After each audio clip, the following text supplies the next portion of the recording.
যখন আমার বিয়ে হয়নি তখন আমার মায়ের একমাত্র সঙ্গী আমিই ছিলাম। আর এখন যখন আমার বিয়ে হয়ে গেছে, মার সঙ্গী বলতে কেউই নেই, একা হয়ে গেছে। আর এমন এমন অনেক জিনিস আছে যেই সব জিনিসগুলো একা খেতে একদমই ভালো লাগে না। সের মধ্যে একটা হলো আম মাখা। আর আমি কদিনের জন্য মায়ের বাড়িতে বেড়াতে এসেছিলাম, মা আমাকে তখন বলছে এই বছর এখনও পর্যন্ত একদিনও আম মাখা করে খাইনি, তুই একটুখানি আম মাখা কর তো খাই। আমি তখন বললাম যে তুমি একা কেন, আমি আজকে বাড়ির সবাইকেই আম মেখে খাওয়াবো, চলো করা যাক। তারপরে কথা মতো আমিও বসে পড়লাম আম নিয়ে। আমগুলোকে ভালো করে ছাড়িয়ে কেটে ধুয়ে তারপরে এখানে আমি মেশিনে কুচিয়ে নিচ্ছিলাম। এরপরে কোচানো হয়ে গেলে আমের মধ্যে দিয়ে দেবো আমি কাঁচা লঙ্কা। শুকনো লঙ্কা আমি খাই না, পছন্দও করি না, তার জন্য আমি এখানে কাঁচা লঙ্কা দিলাম। আর কাঁচা লঙ্কার যে একটা সেন্ট আছে না, আমার খুব ভালো লাগে। কাঁচা লঙ্কা আমি এমনিতেও অনেক কিছুতেই খাই। এরপরে এর মধ্যে দিয়ে দিলাম লেবু পাতা। আর লেবু পাতাটার সেন্টটা এত সুন্দর, তার কারণ লেবু পাতাটা ছিল গন্ধরাজ লেবু পাতা। এরপরে এর মধ্যে একটু নুন আর চিনি দিয়ে ভালো করে এটাকে মাখিয়ে নেব।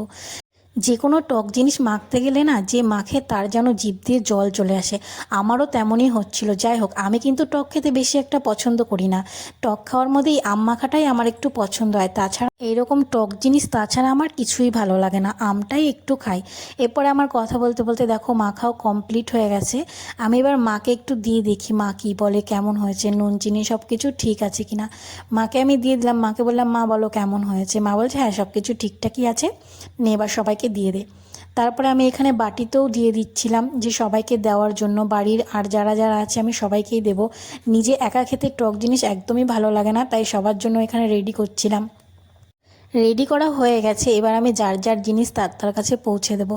আমি নিয়ে গেলাম আমার বড় জেঠির কাছে। বড় জেঠিকে আমি দিয়েই বললাম তাড়াতাড়ি খেয়ে আমাকে বলো কেমন হয়েছে। মুখে দিয়েই বলছে খুব টক কিন্তু ভালো হয়েছে, সত্যি খুব ভালো হয়েছে। আমার শুনে খুব ভালো লাগলো। তারপর আমি নিজেও চলে আসলাম বাড়িতে, যে আমি নিজেও এবার একটু টেস্ট করে দেখি যে আমি কি করলাম। তারপরে মুখে দিয়ে দেখলাম হ্যাঁ সত্যিই ভীষণ টক লাগছিলো, কিন্তু হ্যাঁ ভালো লাগছিলো। অনেক দিন পরে খেলাম তো, সত্যি ভীষণ ভালো লাগছিলো। আর এত গরম গরমে একটু টক খেতে ভালোও লাগে। আর হ্যাঁ, তোমাদের কার কার আম মাখা খেতে ভালো লাগে আমাকে অবশ্যই কমেন্টে জানিও। তো আজকে আমার ভিডিওটা এইটুকুই থাকলো, তোমাদের কেমন লাগলো আমাকে অবশ্যই কমেন্টে জানিও। দেখা হবে অন্য কোনো ভিডিও। ততক্ষণ ভালো থাকো, সুস্থ থাকো, টাটা।